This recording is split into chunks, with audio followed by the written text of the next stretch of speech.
إذ أرسلنا إليهم 2 فكذبوهما فعززنا بثالث فقالوا إنا إليكم مرسلون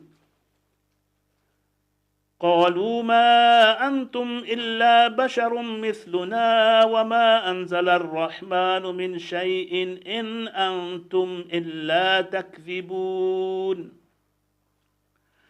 قالوا ربنا يعلم إنا إليكم لمرسلون وما علينا إلا البلاغ المبين قالوا إنا تطيرنا بكم لئن لم تنتهوا لنرجمنكم وليمسننكم منا عذاب أليم قالوا طائركم معكم أئن ذكرتم بل أنتم قوم مسرفون وجاء من أقصى المدينة رجل يسعى قال يا قوم اتبعوا المرسلين اتبعوا من لا يسألكم أجرا وهم مهتدون وما لي لا أعبد الذي فطرني وإليه ترجعون أأتخذ من دونه آلهة إن يردني الرحمن بضر لا تغني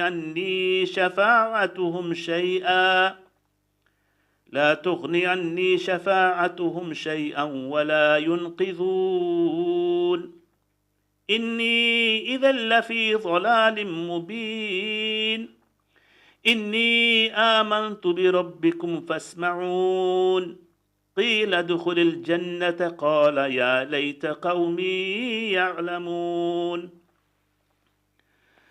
بما غفر لي ربي وجعلني من المكرمين وما أنزلنا على قومه من بعده من جند من السماء وما كنا منزلين إن كانت إلا صيحة واحدة فإذا هم خامدون يا حسرة على العباد ما يأتيهم من رسول إلا كانوا به يستهزئون ألم يروا كم أهلكنا قبلهم من القرون أنهم إليهم لا يرجعون وإن كل لما جميع لدينا محضرون وآية لهم الأرض الميتة أحييناها وأخرجنا منها حبا فمنه يأكلون وجعلنا فيها جنات من نخيل وأعناب وفجرنا فيها من العيون ليأكلوا من ثمره وما عملته أيديهم أفلا يشكرون سبحان الذي خلق الأزواج كلها مما تنبت الأرض ومن أنفسهم ومما لا يعلمون وآية لهم الليل نسلخ منه النهار فإذا هم مظلمون والشمس تجري لمستقر لها ذلك تقدير العزيز العليم والقمر قدرناه منازل حتى عاد كالعرجون القديم لا الشمس ينبغي لها أن تدرك القمر ولا الليل سابق النهار وكل في فلك يسبحون وآية لهم أنا حملنا ذريتهم في الفلك المشحون وخلقنا لهم من مثله ما يركبون وإن نشأ نغرقهم فلا صريخ لهم ولا هم ينقذون إلا رحمة منا ومتاعا إلى حين. وإذا قيل لهم اتقوا ما بين أيديكم وما خلفكم لعلكم ترحمون. وما تأتيهم من آية من آيات ربهم إلا كانوا عنها معرضين. وإذا قيل لهم أنفقوا مما رزقكم الله قال الذين كفروا للذين آمنوا أنطعم من لو يشاء الله أطعمه إن أنتم إلا في ضلال مبين. ويقولون متى هذا الوعد إن كنتم صادقين ما ينظرون إلا صيحة واحدة تأخذهم وهم يخصمون فلا يستطيعون توصية ولا إلى أهلهم يرجعون. ونفخ في الصور فإذا هم من الأجداث إلى ربهم ينسلون. قالوا يا ويلنا من بعثنا من مرقدنا هذا ما وعد الرحمن وصدق المرسلون. إن كانت إلا صيحة واحدة فإذا هم جميع لدينا محضرون. فاليوم لا تظلم نفس شيئا ولا تجزون إلا ما كنتم تعملون. إن أصحاب الجنة اليوم في شغل فاكهون هم وأزواجهم في ظلال على الأرائك متكئون لهم فيها فاكهة ولهم ما يدعون سلام قولا من رب رحيم. وامتازوا اليوم أيها المجرمون ألم أعهد إليكم يا بني آدم ألا تعبدوا الشيطان إنه لكم عدو مبين وأن اعبدوني هذا صراط مستقيم. ولقد أضل منكم جبلا كثيرا أفلم تكونوا تعقلون. هذه جهنم التي كنتم توعدون اصلوها اليوم بما كنتم تكفرون. اليوم نختم على أفواههم وتكلمنا أيديهم وتشهد أرجلهم بما كانوا يكسبون. ولو نشاء لطمسنا على أعينهم فاستبقوا الصراط فأنى يبصرون.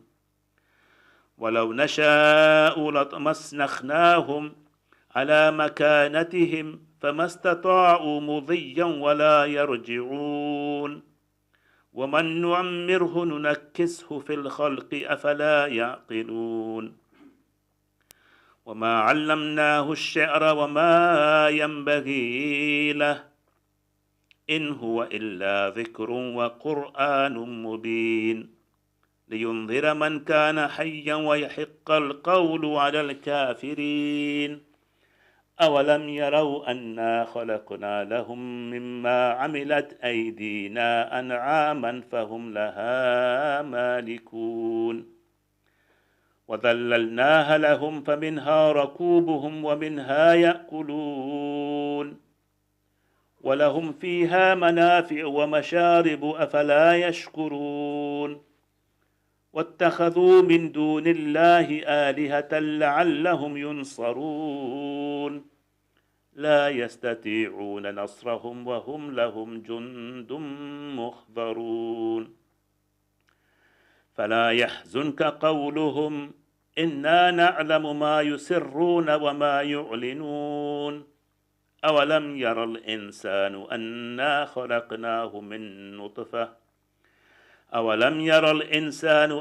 خلقناه من نطفة فإذا هو خصيم مبين. وضرب لنا مثلا ونسي خلقه قال من يحيي العظام وهي رميم. قل يحييها الذي أنشأها أول مرة وهو بكل خلق عليم الذي جعل لكم من الشجر الأخضر نارا فإذا أنتم منه توقدون أوليس الذي خلق السماوات والأرض بقادر على أن يخلق مثلهم بلى وهو الخلاق العليم إنما أمره إذا أراد شيئا أن يقول له كن فيكون فسبحان الذي بيده ملكوت كل شيء وإليه ترجعون صدق الله العلي العظيم الفاتحة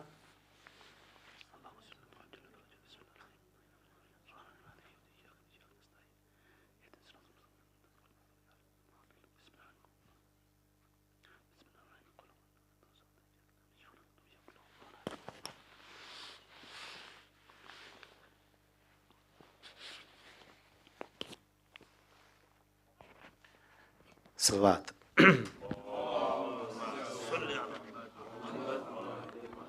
There is a white Honda. Thank you. Yeah, if you could just sort of move it into one of the bays. Thank you so much. Can I just ask people to move forward, so if there's any people coming in once the program starts, then they can join us at the back. So please move forward.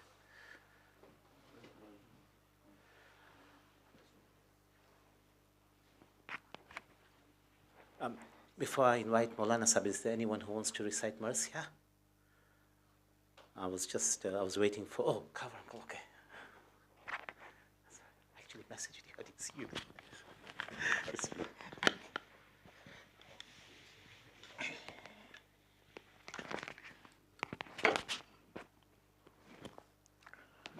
Assalamu alaikum.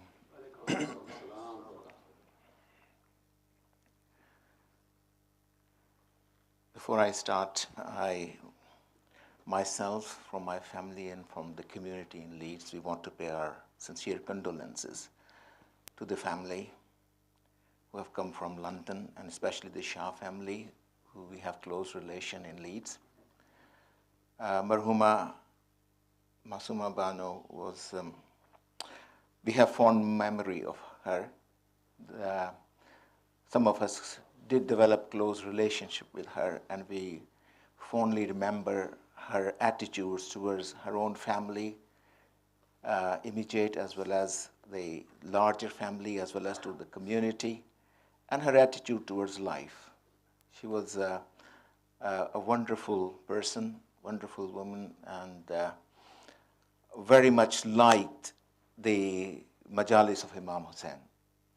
So this Majlis has been arranged for her 40th day of passing away, as well as for Masuma Qum Shahadat. So I'll try to recite a little bit for both occasions.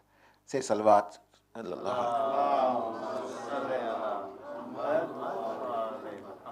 Few verses of prayers to Masuma Qum, first of all. और भी थे दर मगर मासूमाए कुम से मिला और भी थे दर मगर मासूमाए कुम से मिला कुछ मिला हमको अगर मासूमाए कुम से मिला सरबलंदी मेरी किस्मत में रकम कर दी गई سربلندی میری قسمت میں رقم کر دی گئی، جب جھکا کر اپنا سر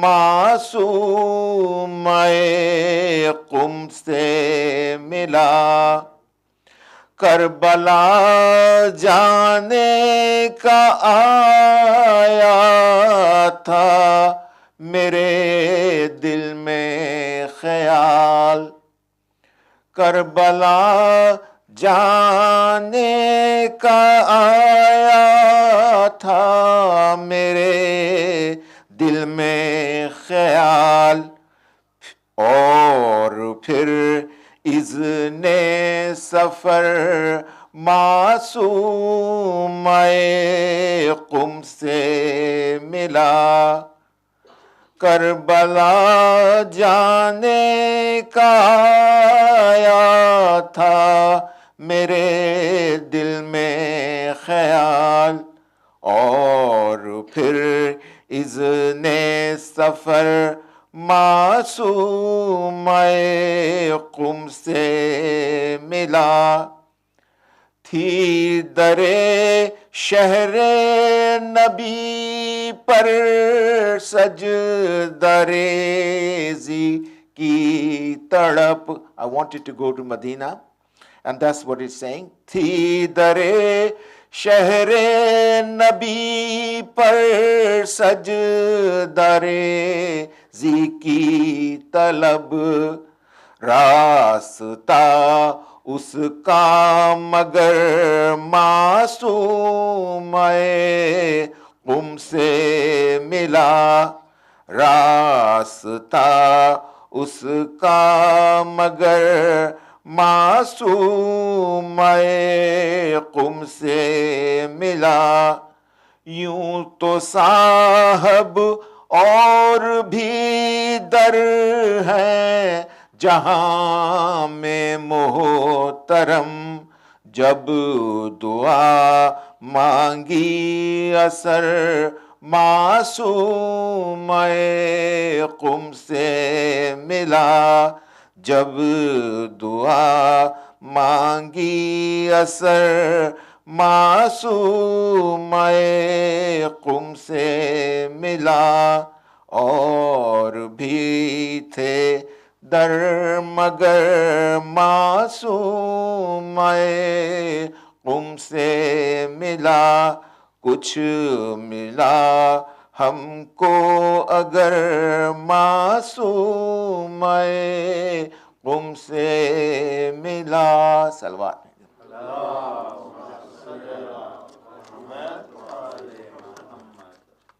فاتحہ. بسم اللہ.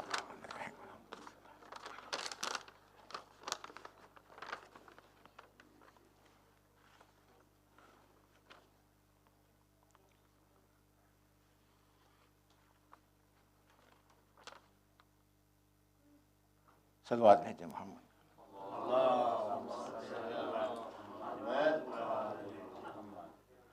مسند نشین بزم طہارت ہے فاطمہ، مسند نشین بزم طہارت ہے فاطمہ، نفس نفیس جس میں رسالت ہے فاطمہ، راس الرئیس تاج شفاعت ہے فاطمہ، اصل اصول نخل امامت ہے فاطمہ، اصل اصول نخل امامت ہے فاطمہ، شوہر خلیل عصر تو بیٹے ذبیح ہے، مریم کا ایک آپ کے 11 مسیح ہے، مریم کا ایک آپ کے 11 مسیح ہے، حیدر کی جان نماز ردائے بطول ہے، قول نبی سے فرض ولائے بطول ہے، الکتاب محو ثنائے بطول ہے، قرآن کے شروع میں بائے بطول ہے، قرآن کے شروع میں بائے بطول ہے، حیدر سمیت تو فاطمہ رسول کتاب ہے، بے ہے بطول نقطہ بابو تراب ہے، بے ہے بطول نقطہ بابو تراب ہے، مریم بھی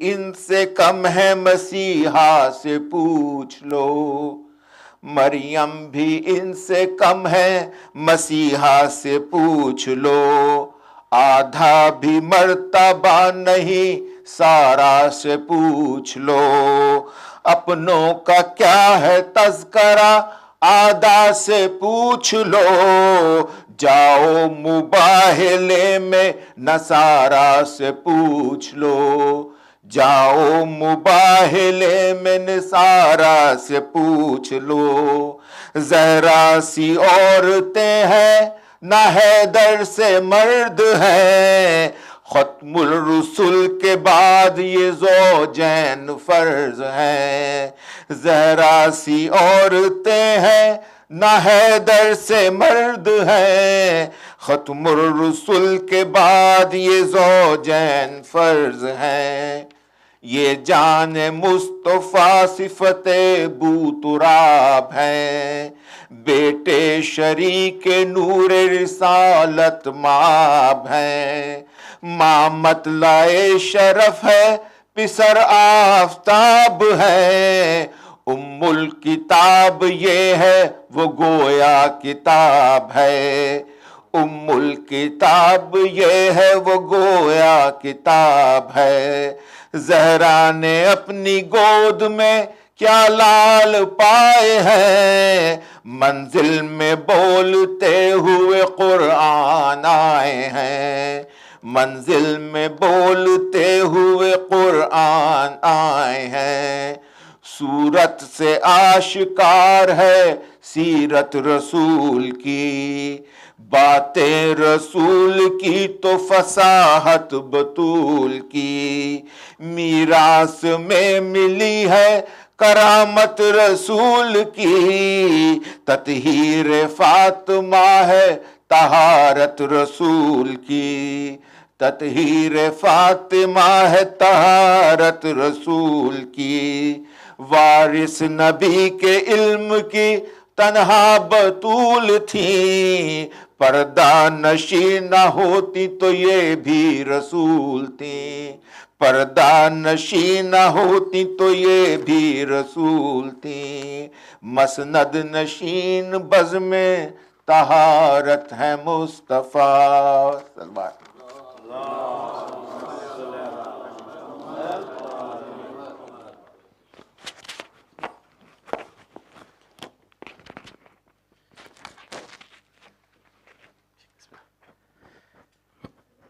The space here, Bismillah, so if you want to just come across.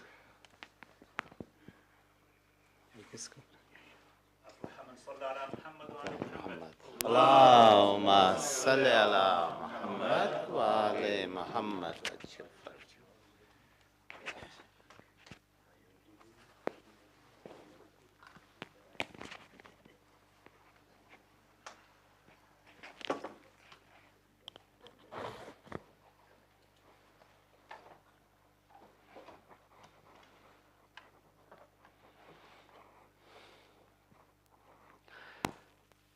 صلوا على محمد وآل محمد. اللهم صل على محمد وآل محمد. For Her Eminence Lady Fatima Masuma al-Qum, صلوا على محمد وآل محمد. اللهم صل على محمد وآل محمد. Please recite a Surat al-Fatiha for Marhuma Saeeda Bano, sister of Zahida Shah, and for all of our marhumeen, Al-Fatiha. Bismillahir Rahmanir Rahim.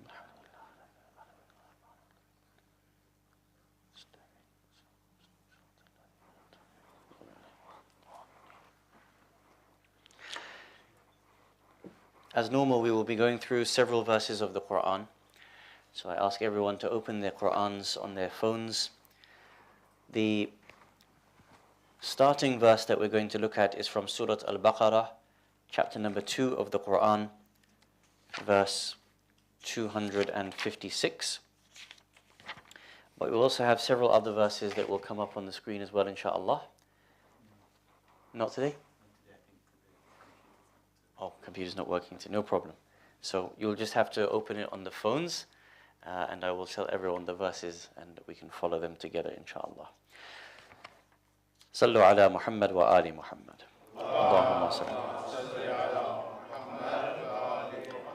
A'udhu billahi minash shaitanir rajim. Bismillahir rahmanir rahim. Alhamdulillahi rabbil alameen. Alhamdulillahi alladhi hadana li hadha wa ma kunna linahtadiya lawla an hadana Allah. Wassalatu wassalamu ala ashrafil anbiya'i wal mursaleen, khatamin nabiyyin, sayyidin al-mumajjad bashirin al-musaddaq, المصطفى الأمجد محمود الأحمد أبي القاسم محمد. اللهم صل على وعلى أهل بيته الطيبين الطاهرين المعصومين، ولعنة الله على الظالمين من الأولين والآخرين. أما بعد، فقد قال الله سبحانه وتعالى في كتابه المجيد وفرقانه الحميد وقوله الحق: بسم الله الرحمن الرحيم.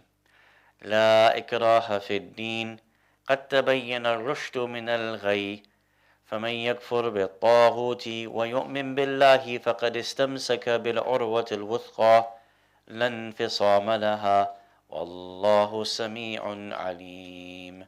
آمنا بالله، صدق الله العلي العظيم. صلوا على محمد وآل محمد. اللهم صل. Awaited Savior of humanity, Imam al-Mahdi alayhi salam, my respected teachers, elders, brothers and sisters, Assalamu alaikum jami'an wa rahmatullahi wa barakatuh. Can an Islamic government force a people to wear hijab? This is an international conversation that is taking place, especially in light of the protests that are occurring in Iran at the moment. And in the last couple of weeks, following the death of a particular lady after a confrontation with the religious police, with the morality police, her death has reinvigorated this discussion around the world, such that even being covered on places like CNN and mainstream discussions. Can an Islamic government enforce its laws upon its population, particularly things like the hijab, the veiling and the covering, or any other laws, for example?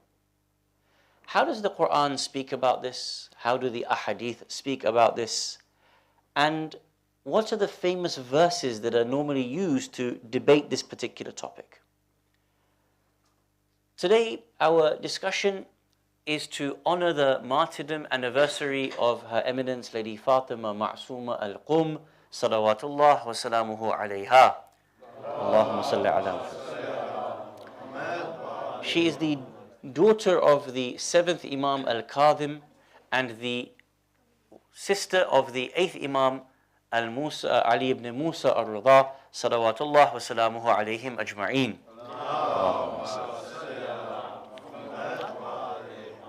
Lady Fatima Masuma is considered to be amongst the most eminent of women in the history of Islam.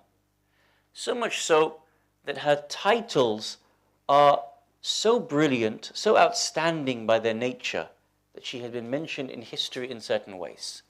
For example, she is known as Al-Ma'suma, in that she is immaculate in her character. She is known, for example, as being At-Taqiyya, the pure lady of her time. She is also known, for example, as being Radhiya and Mardhiya, the one whom is most contented and also the one whom Allah is most pleased with. Amongst her titles, one that is given much more recently is being known as Kareem or Karima of Al Muhammad, that she is the most generous from Al Muhammad. And that was actually a title that she was introduced by in a dream that was seen by Grand Ayatollah Sayyid Mar'ashi Najafi rahmatullahi ta'ala alayh, when he happened to see her in a dream. And this is how she was introduced, that you are being introduced to Karima of Al Muhammad, this most generous lady from Al Muhammad. It is her whom we are commemorating this evening, and we will talk a little bit more about her towards the end of the discussion.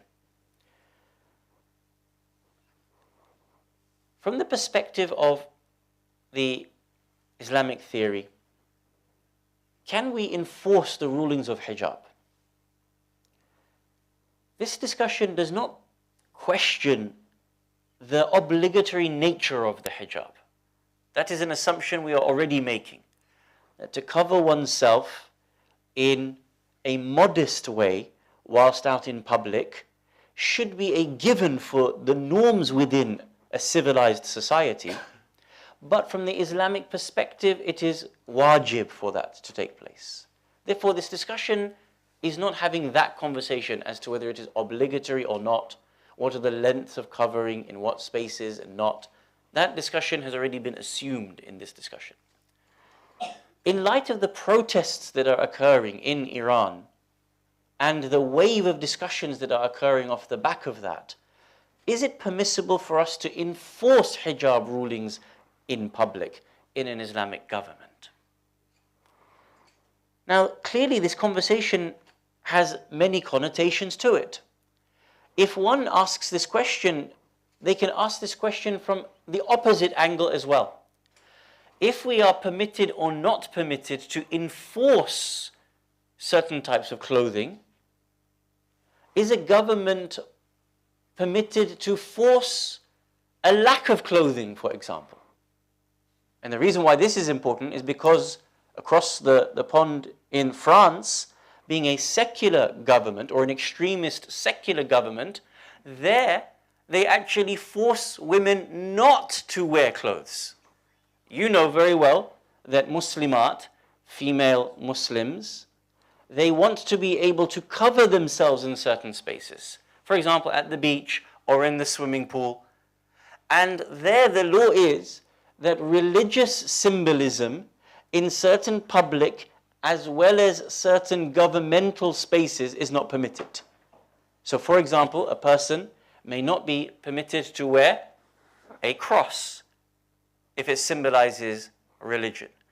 A person, if they are of the Sikh persuasion, would not be permitted to wear the Sikh turban.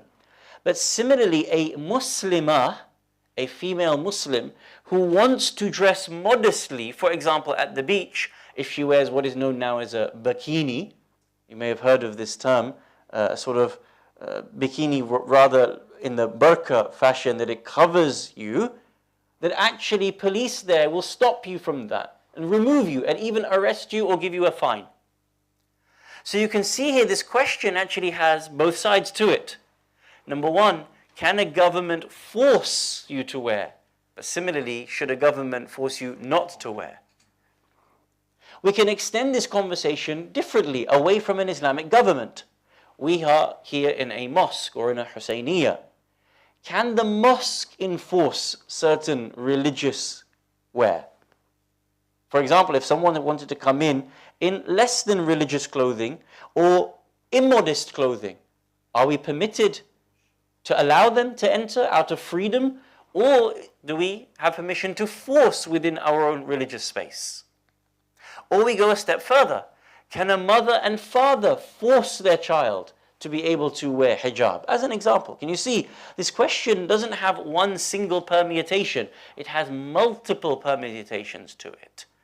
The question is, how does the Quran introduce this conversation? How did Ahlul Bayt alayhimus salam introduce this conversation? Now, of course, in the space of half an hour, 40 minutes, 45 minutes, we won't have time to be able to look at all the dalil, all the evidences on this particular subject.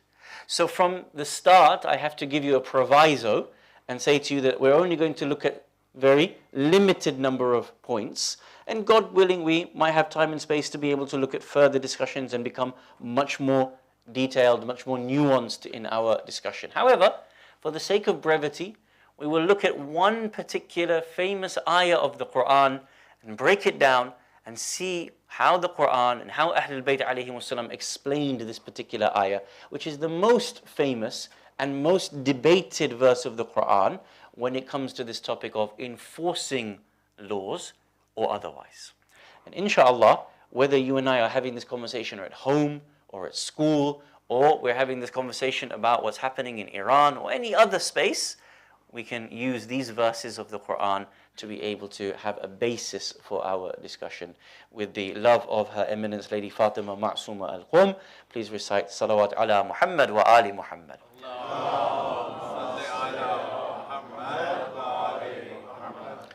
So if you open your Qurans, if you have your phones, you can Google the verse, you can use your Quran apps and so on. And we'll have a number of verses that we're going to look at, but it's important that we all are focused and following the same ayat together, inshallah.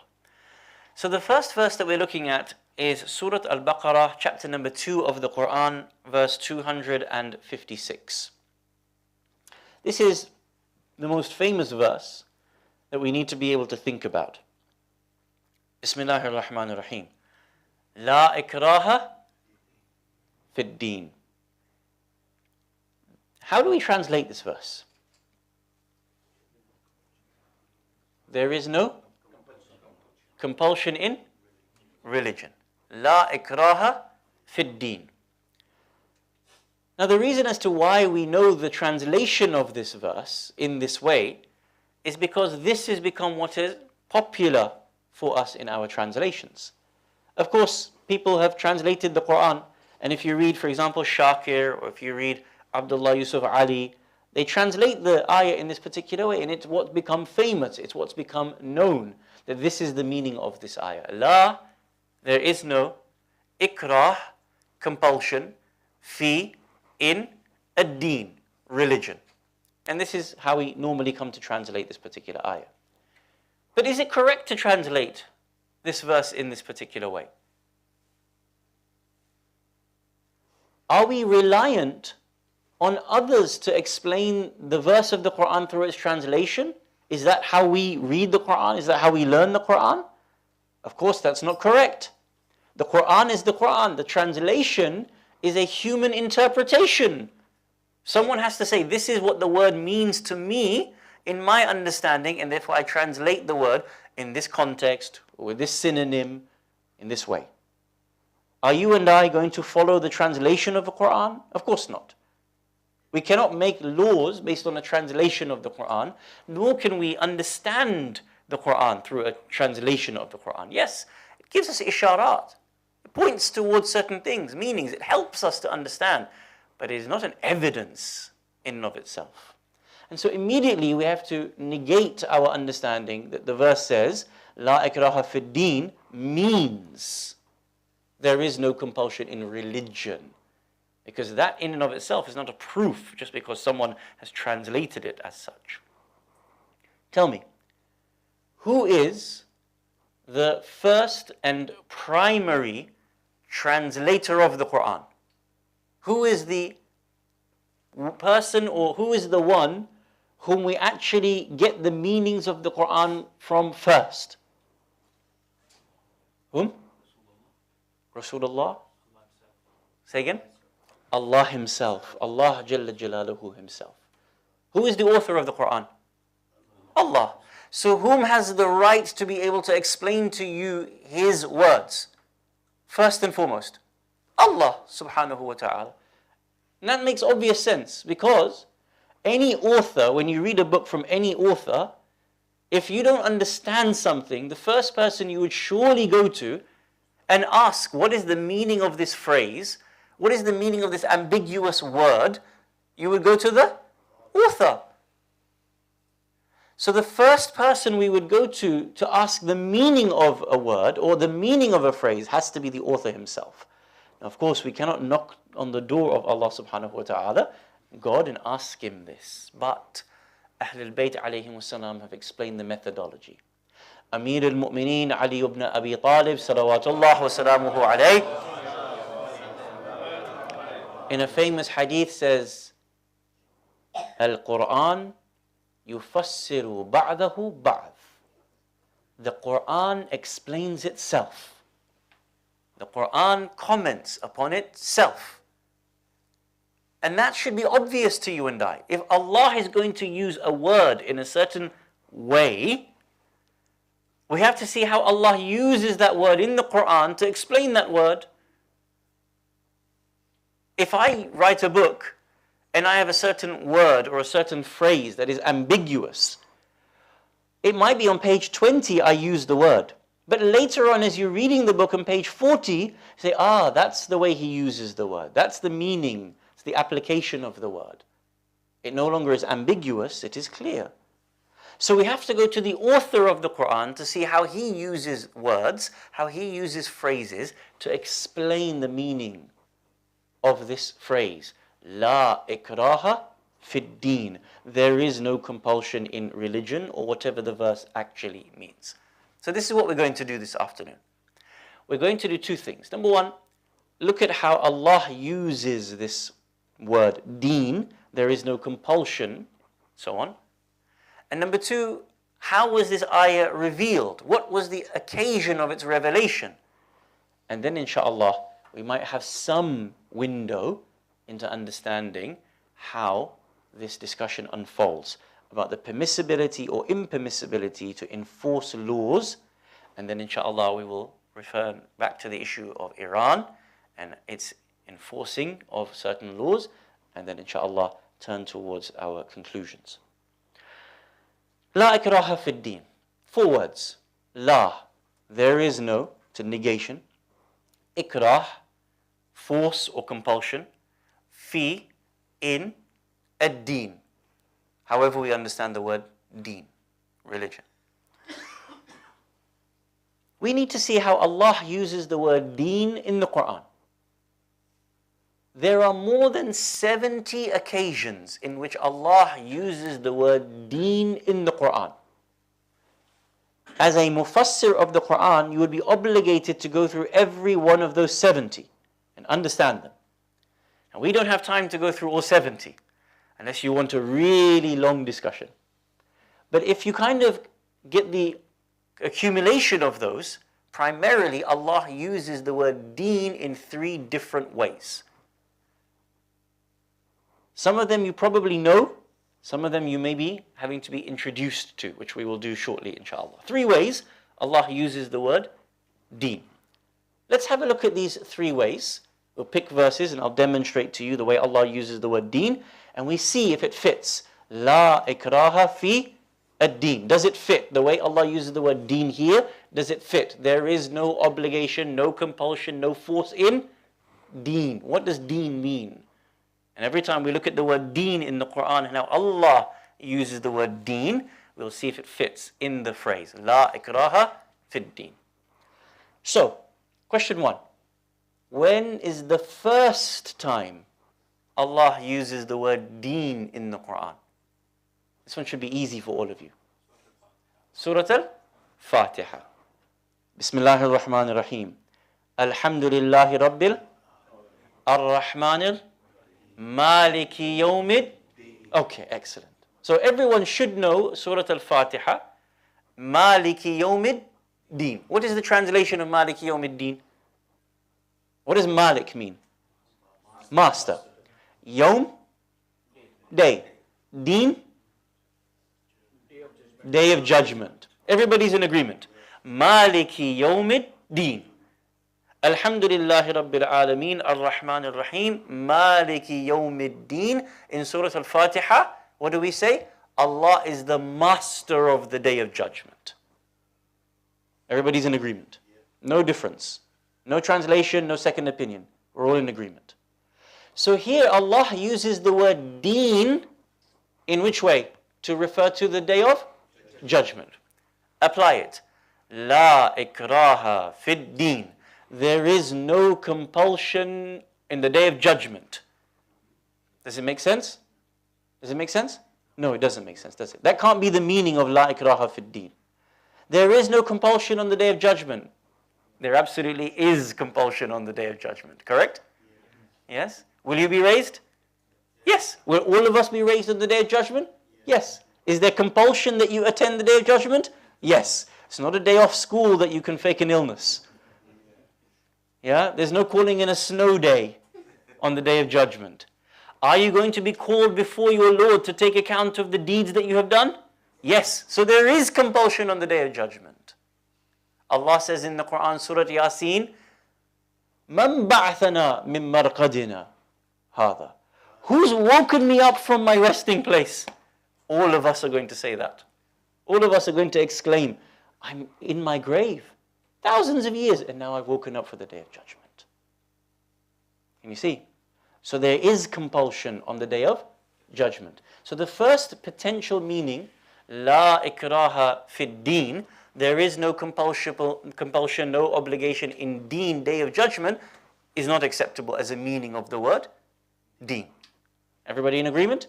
Khair. Now open your Qur'ans, inshallah. Chapter number 39, verse number 3.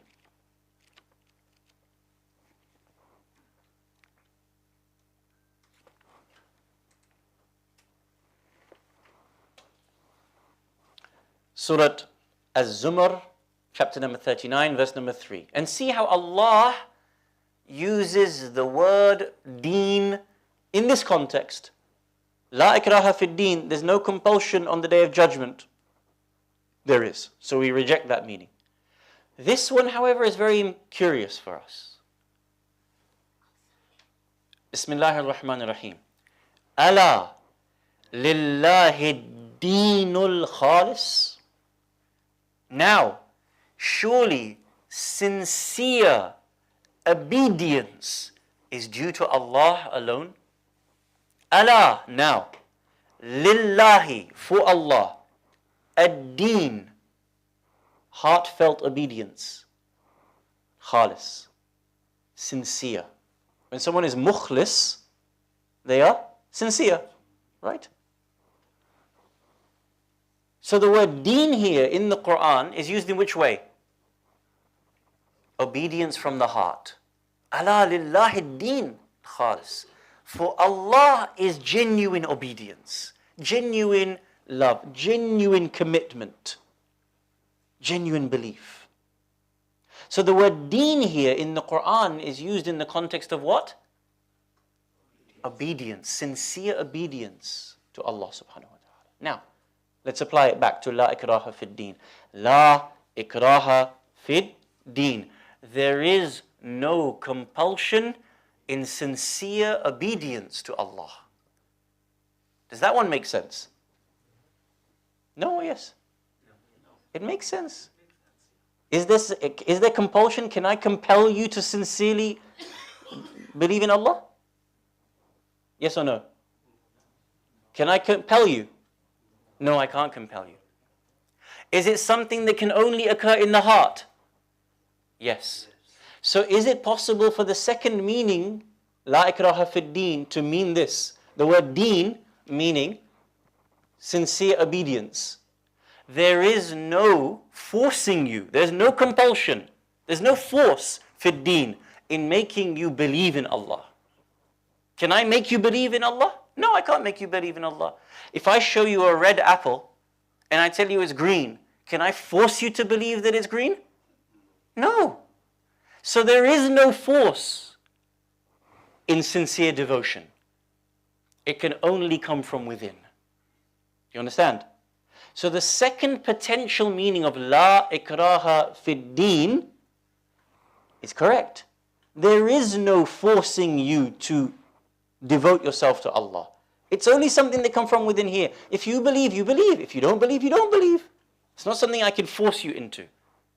So the first potential meaning, La ikraha fid deen, there is no compulsion on the Day of Judgment, we rejected, correct? We said that's not a correct meaning. The second potential meaning of deen as sincere belief in Allah, we said yes, it's possible it can mean this in the ayah. La ikraha fid deen. There is no compelling you, no forcing you to obey Allah subhanahu wa ta'ala. Let's have a look at this elsewhere. Same meaning elsewhere. Turn to chapter 98 of the Quran, Surat Al-Bayyinah. And you'll see how Allah uses this exactly the same. Verse number 5. Chapter number 98, verse number 5. You'll see the word Deen is used in the same way. Deen meaning devotion to Allah, belief in Allah. Bismillahir Rahmanir Rahim. وَمَا أُمِرُوا إِلَّا لِيَعْبُدُوا اللَّهَ مُخْلِصِينَ لَهُ الدِّينَ. They were not ordered, they were not commanded to do anything except serve God, being sincerely devoted to Him. Can you see? وَمَا أُمِرُوا إِلَّا لِيَعْبُدُوا اللَّهَ مُخْلِصِينَ لَهُ الدِّينَ. So deen means devotion, and being mukhlis, being sincere in your devotion to Allah. That's all you were ordered to do by Allah. Just be sincere to Him. Not taking other gods, not doing things for shirk, not doing things for show, for the sake of Allah. La ikraha fi deen. But can I force you to be sincere to Allah? No. La ikraha fi deen. There is no compulsion. I cannot force you. It can only come from within here. So the second potential meaning of the word deen is devotion to Allah, and it fits, it makes sense. La ikraha fi deen. Second meaning. Third meaning. La ikraha fi deen. There is no compulsion in religion or in religious laws. Such as the hijab. We were asking at the beginning of the discussion, can you be forced to wear hijab by a government or not? La ikraha fi deen could also translation to the word deen meaning religion, religious laws. Is there compulsion in religious laws, yes or no? Open the Quran, chapter number 24 of the Quran. This is a very important verse. Everybody, please follow along. Chapter 24, verse number 2. Now here, I want you to just focus on deen and not the ayah per se. Right? I'm not debating the application of the ayah. Immediately someone will say, is this right or wrong? I'm just focusing on the word deen, okay? Everybody's with me? Bismillahir Rahmanir Rahim. Az-zaniyatu waz-zani. As for the fornicatress and the fornicator, فَجْلِدُوا كُلَّ وَاحِدٍ مِّنْهُمَا مِئَةَ جَلْدَةٍ. Strike each of them 100 times. As I said, I'm not focused on whether we apply this or we don't apply this. I'm just saying, focus on the word deen. وَلَا تَأْخُذْكُمْ بِهِمَا رَأْفَةٌ فِي دِينِ اللَّهِ. And do not allow your compassion and soft-heartedness to stop you from applying the laws of God. فِي دِينِ اللَّهِ. So Allah uses the word deen here in the context of laws of Allah subhanahu wa ta'ala. If a murderer murders, are they subject to the laws? Yes. If someone, God forbid, rapes, are they subject to the laws? Yes. Allah says here that when it comes to fulfilling the laws of God, punishments, even though you may feel soft, you may feel compassionate and pitiful towards them, don't. The laws of God here have to apply, even though you may feel pitiful to them. And here the word Deen Allah means laws of God. So now who is being addressed? God forbid we have a murderer here, and he needs to be punished. Allah is telling this verse. He says, punish the murderer, and don't be soft on him, fulfill the laws.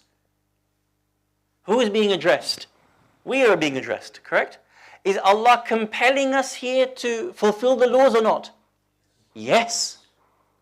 When a judge judges someone, here, anywhere, magistrate's court, when the judge judges and says, this is the law that has been written for me, He or she, the judge, doesn't make an interpretation. That's the law that's been written for me by government, by parliament. I implement the laws. Is he forced to do the laws? Yes. So Allah says here, there's laws. We're not debating the law that's being asked specifically. Allah saying there are laws. And He's telling you and me, don't be soft on them, don't be pitiful, enforce the laws. Is Allah compelling me and you to follow His laws? Yes or no? Yes. So there is compulsion in law, correct? Is there compulsion for you to pray your salah? Yes. Is there compulsion for you to pay your khums? Yes. Is there compulsion for you to go hajj when you can afford it? Yes. So there is compulsion in Islamic laws, isn't there? So now translated back to the La ikraha fid Deen. If we take the word Deen to mean religion or religious laws, does it fit here? La ikraha fid Deen. There is no compulsion in religion. Does it fit? No, it doesn't fit. Because there is compulsion in religion. Do you see that? Do you follow? Is there compulsion in laws? Yes. So anyone who translates this, La ikraha fid Deen, there is no compulsion in religious laws. Have they translated it correctly or wrongly? Wrongly. Can you see? But you open up the internet and Joe Blogs or Translator X, or what have they translated it as? La ikraha fid Deen, there is no compulsion in religion. But there is compulsion in religion. So this becomes very interesting, doesn't it? So the first meaning was what? No compulsion in Day of Judgment, we rejected. No compulsion in sincerity, devotion to Allah, we accept it. There is no compulsion in making you sincere to Allah. The third, no compulsion in religion or religious laws. Does it match or it doesn't match? It doesn't match here. It doesn't match. So we can see here when we take the three ways Allah uses the word Deen in the Quran, and we apply it to this verse. First and foremost, the first translator of the Quran is Allah. Allah explains His own words to me and you perfectly. So far, what we've reached at is the meaning of the word Deen, La ikraha fid Deen, is there's no forcing you into devotion. Number one. Number two, when was this verse revealed? What was the occasion? Because how the Prophet uses it and explains it is also a way to understand how the verse is applied. The meaning of the word Deen, La ikraha fid Deen, no compulsion in religion. According to the hadith, Muslims in the city of Medina al-Munawwara came to the Holy Prophet Muhammad sallallahu alayhi wa alihi wa sallam, and that there were Christians within the city of Medina al-Munawwara. The Christians were praying to Jesus, a human being. The Christians were drinking alcohol. These things are forbidden in Islam and in an Islamic state, no less, which is led by the Prophet. Muslims came to the Prophet and said, Ya Rasulullah, O Messenger of Allah, can we force the Christians to stop this? Can we force the Christians to become Muslim? At this point, this ayah was revealed. La ikraha fid Deen. Now, we're stuck at the same problem.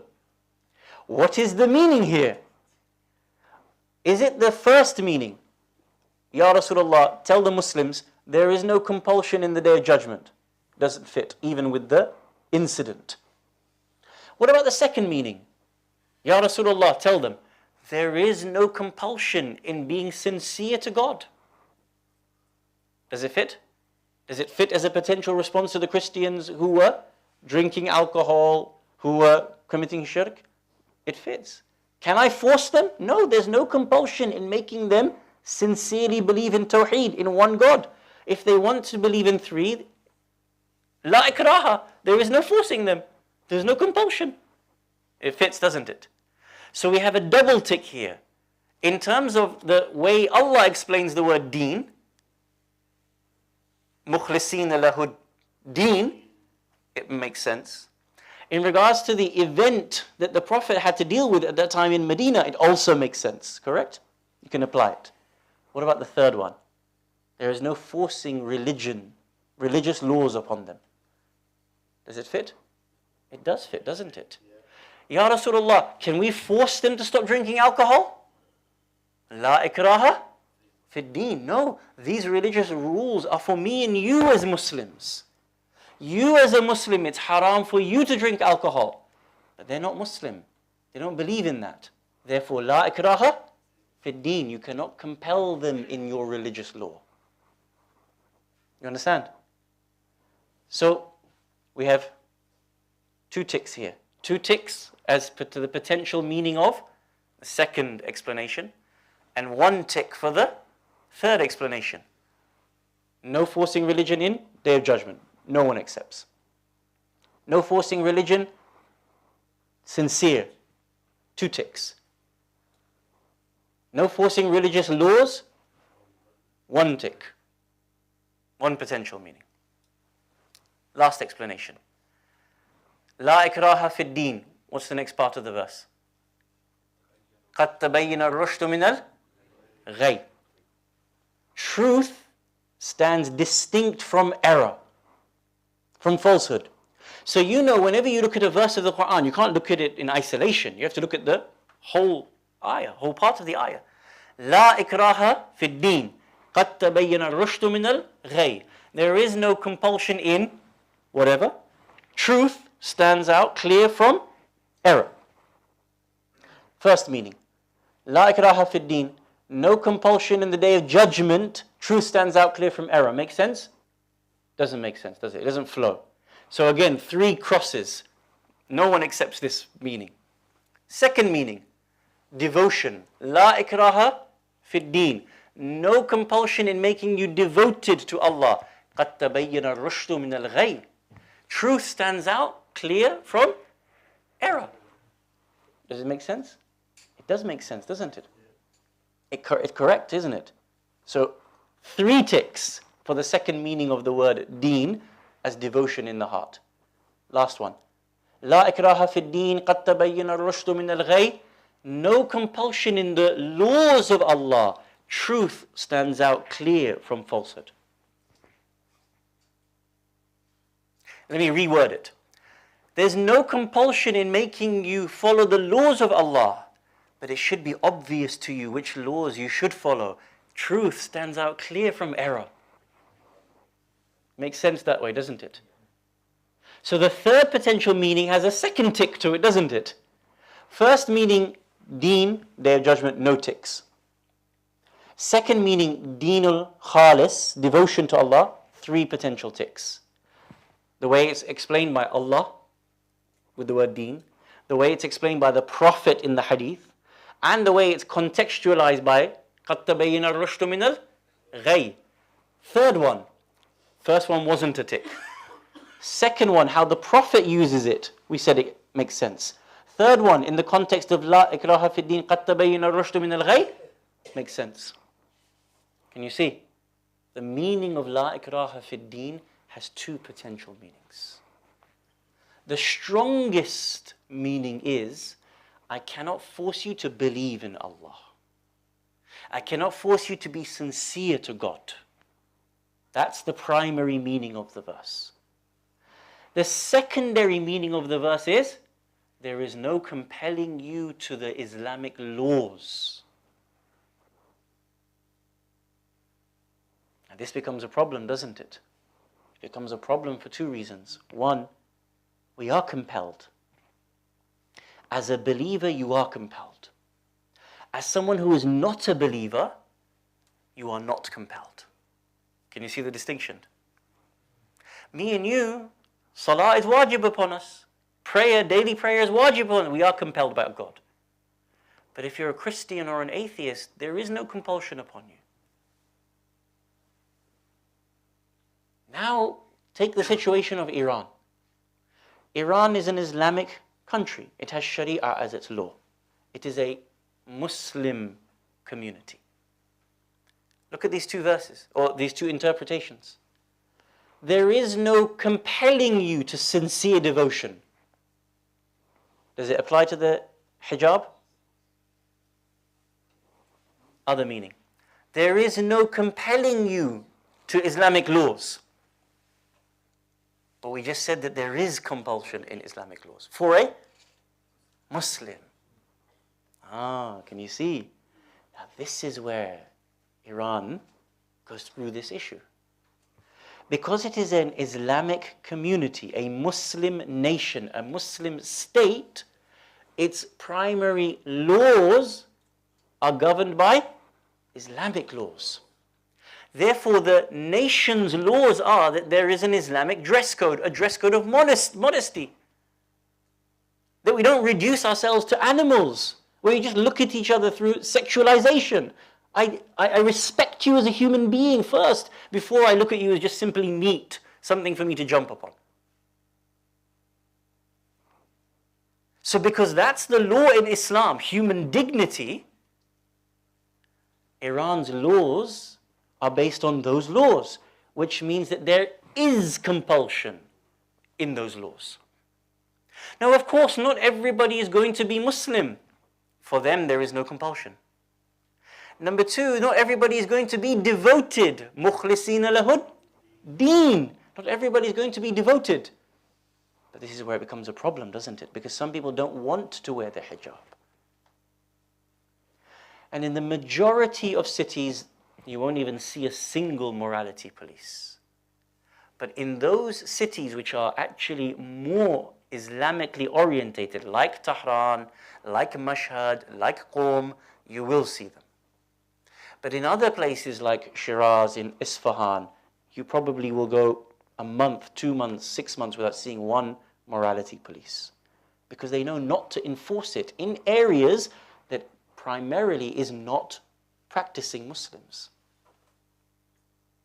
But it was this one incident in Tehran, where it is primarily a practicing city, that this incident occurred, where they came to this poor lady and tried to enforce it upon her, and after she was released from being detained, some 20 minutes later, she collapsed and died in a train station.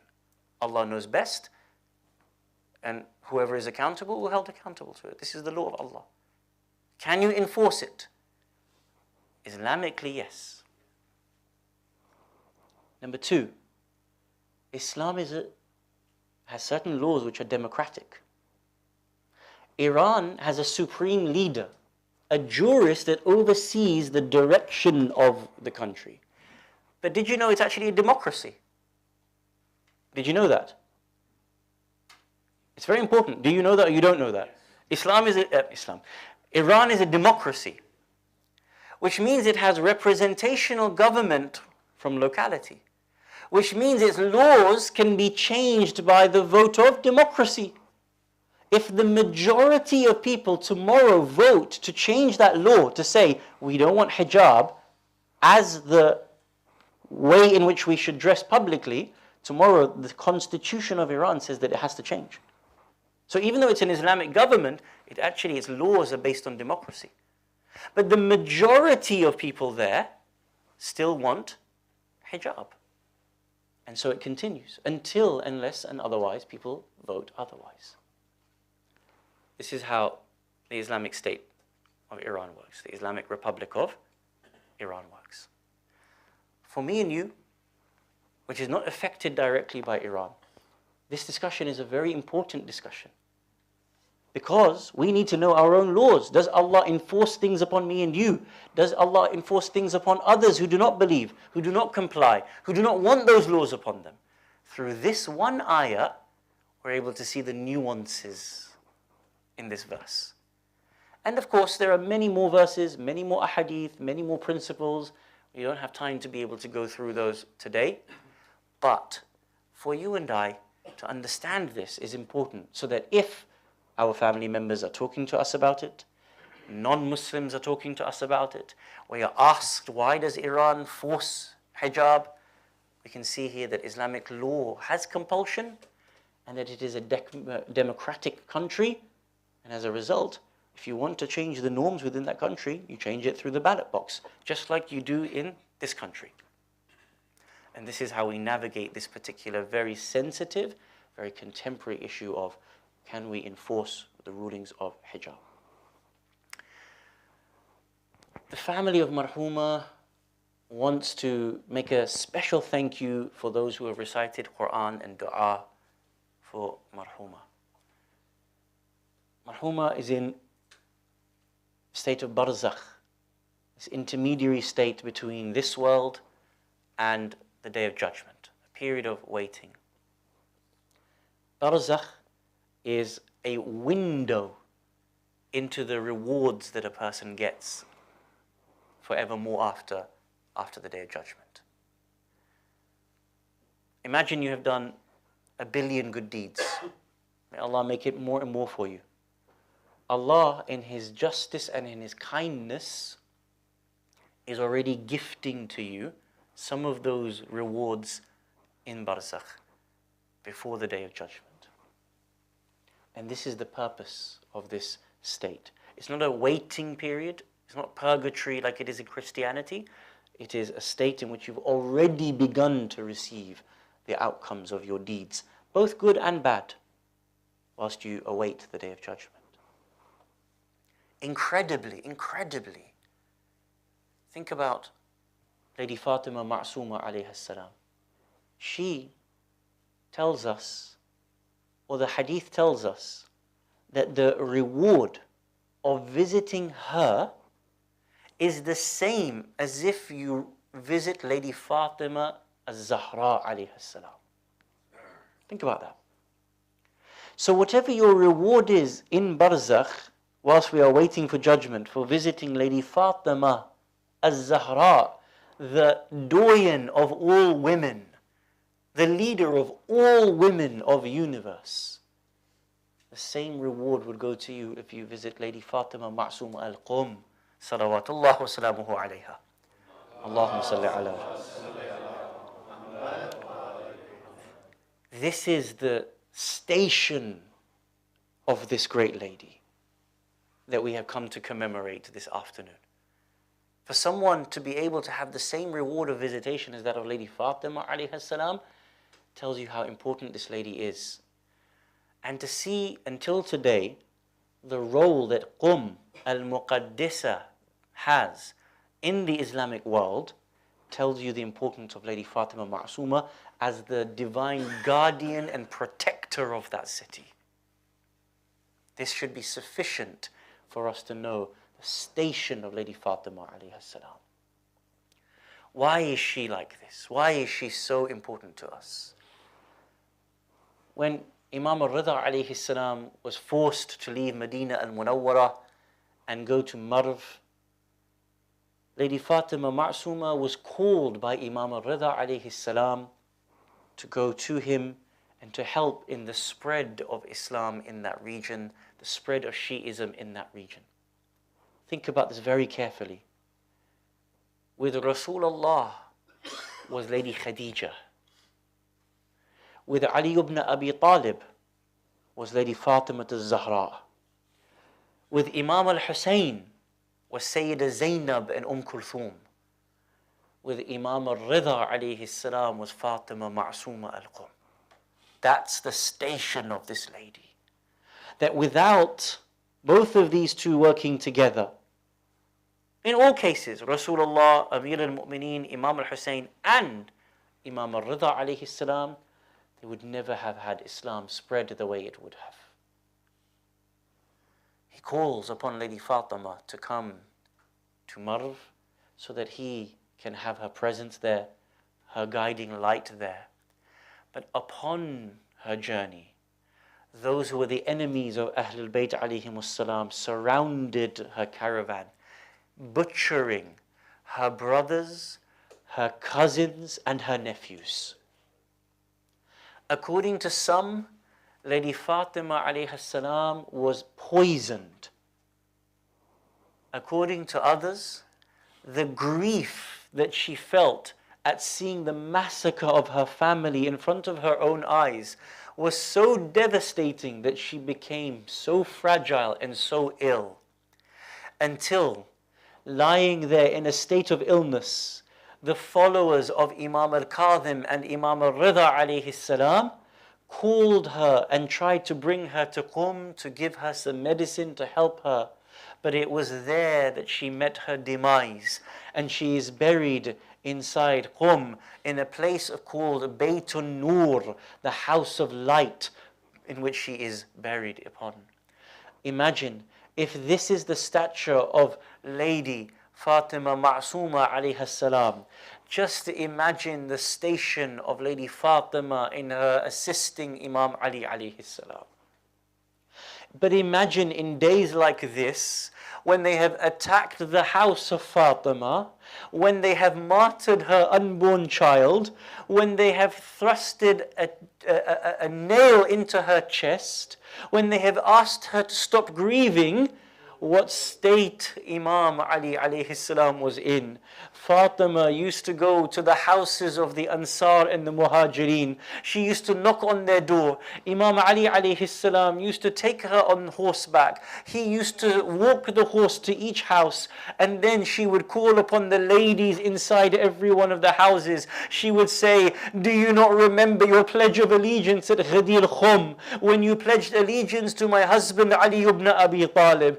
Can you imagine how much Fatima did for Ali ibn Abi Talib?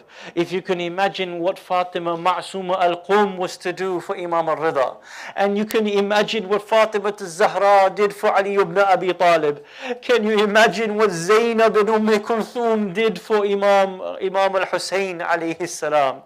This is why on the day of Arba'een, it is said that when Lady Zainab alayhi salam returned back from all those trials and tribulations, she arrives at Karbala, burying the head of her brother Imam al-Hussein. One of al-Dhakirin says that he imagines a voice comes from the grave of Imam al-Hussein to say, "O Zainab, is this the state I find you in?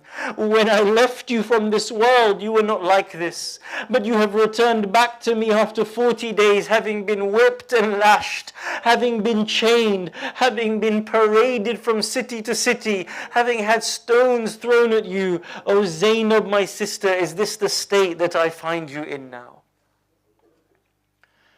ألا لعنة الله على القوم الظالمين وسيعلم الذين ظلموا أي منقلب ينقلبون إنا لله وإنا إليه راجعون. We ask Allah subhanahu wa ta'ala to hasten the appearance of Imam al-Mahdi alayhi salam, to allow us to be alongside him at all times in our life and in our death. If we are to pass away from this world before his coming, Ya Allah, raise us from our graves so that we can partake in the victories of Muhammad and Ali Muhammad. We ask you, Ya Allah, grant us the ziyarah of Lady Fatima Ma'suma al-Qum fi dunya wal akhirah. Help us to understand our own laws better. Help us to be able to navigate the challenges of our time, and grant Marhuma the visitation of Lady Fatima Ma'suma in her grave tonight, and the solace and patience in her family's hearts. Walhamdulillah Rabbil Alameen. Wa salli ya Rabbi ala Muhammadin wa alihi at-tahirin. In honor of Lady Fatima Ma'suma, please recite 3 loud salawat ala Muhammad wa ali Muhammad. Allahumma salli ala Muhammad wa ali Muhammad. Allahumma salli ala Muhammad wa ali Muhammad. Allahumma salli ala Muhammad wa ali Muhammad. Thank you, Maulana Sahib, for the Sheikh, for that insightful lecture. So if anyone questions about this hijab, you've got an answer for Sheikh. And may the sawab of this gathering be given to Marhuma, and her passage through Barzakh is with ease. I now believe there's a few speeches from the family. I think there's one from her son, Ali. There's one from her daughter. And then there's one from her nephew, Qasim. So may I invite Ali first? And can I ask Nazir if you can give this mic to the other side, please?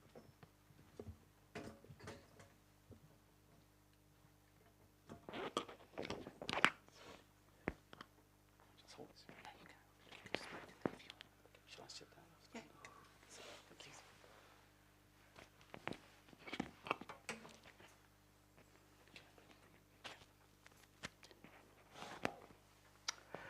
Dear Mu'mini, Assalamu alaikum. Boys and girls, Assalamu alaikum. My name is Ali Hussain. I'm the son of Saeeda Hussain, who has recently departed. On behalf of the Hussain and Shah families, I've written a couple of short little words just to express our thanks to this imambargh, and particularly Brother Rasul, for organising and sharing our grief with all of you, and thank you to Maulana for his words of guidance from the Quran. I think it's true to say that for our beloved mother, family, faith and charity were the most important things in her life. And I think, if you look at the elements of the Quran, these are the fundamental pillars of Islam. And I think it's true to say that she gave her love freely, and that we all are devastated by the loss. But I believe we will all pray to Allah that He takes care of her in Jannah, and her memory gives us strength to carry on and care for each other. And I would really like to remind all of you words from the second surah in the Quran, particularly Ayatul Kursi, which I think for both our late mother and father were quite a cornerstone of their lives. And I quote, and this is an English translation, it's kind of a guidance, I guess, to the words in the Quran. As Maulana said, the word needs to be taken in how it's written, but this is a guide really in English. And please note and remember that whoever believes in Allah hath grasped the most trustworthy handhold that never breaks. Allah is a protector of those who have faith, and from the depths of darkness He will lead them forth into light. Those are the things that my mother, late mother and father truly believed in, and I truly believe that it's that faith which will help them on their journey to Jannah, inshallah. So thank you very much for your kind support. Thank you.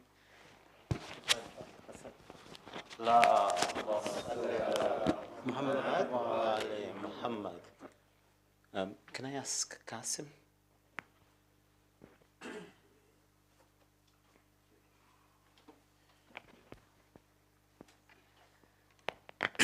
Assalamu alaikum.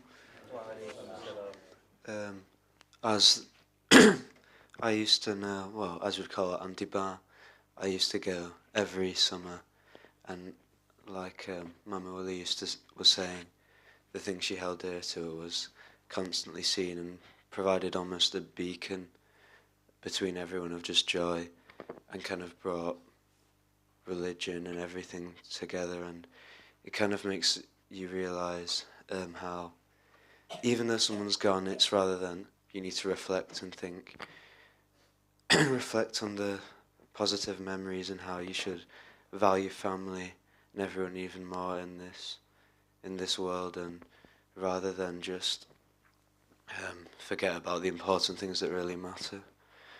And she provided the happiest moments of my life, really.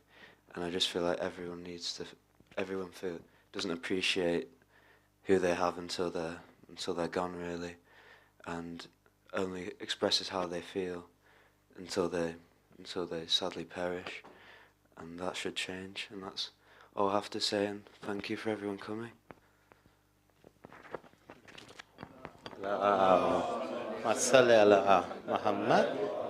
Muhammad. Thank you, Qasim, for those words. Nazir, can you take this mic to the ladies section so that they can say a few words from there?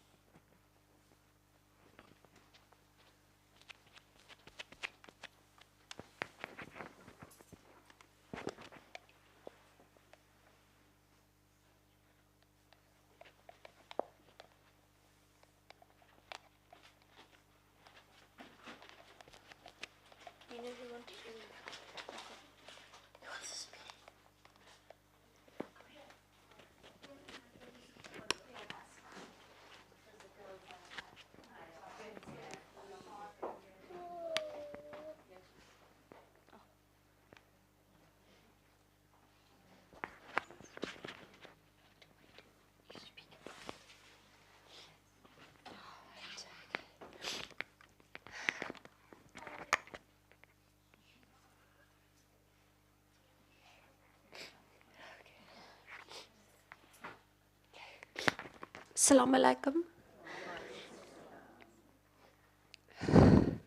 my mother was the most sweetest person. She was the most sweetest person in the world. And I know God will grant her the most highest level in Jannah. She always said to me, Saeeda, Allah will bring you in the dunya, but then He will take you to Jannah. She was first and foremost a daughter, sister, mother, a grandma, and a great-grandma. She was an unselfish lady, and I just want to thank you all for coming and remembering. There's one thing that I was very sorry that I didn't do, was learn to read the Quran properly, but I promised my mother I will learn, and I've started to understand more about what Allah and the Quran meant to her, and it gives me lots of comfort. So thank you everybody for coming, and may my mother have the highest level in Jannah. Thank you.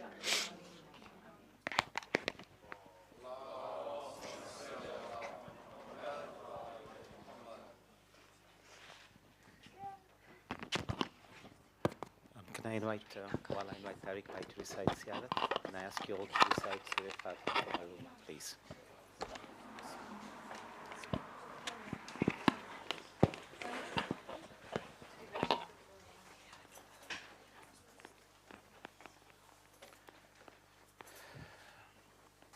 Bismillah ar-Rahman ar-Rahim. May Allah grant Marhuma the highest station in paradise, inshallah. نتوجه إلى زيارة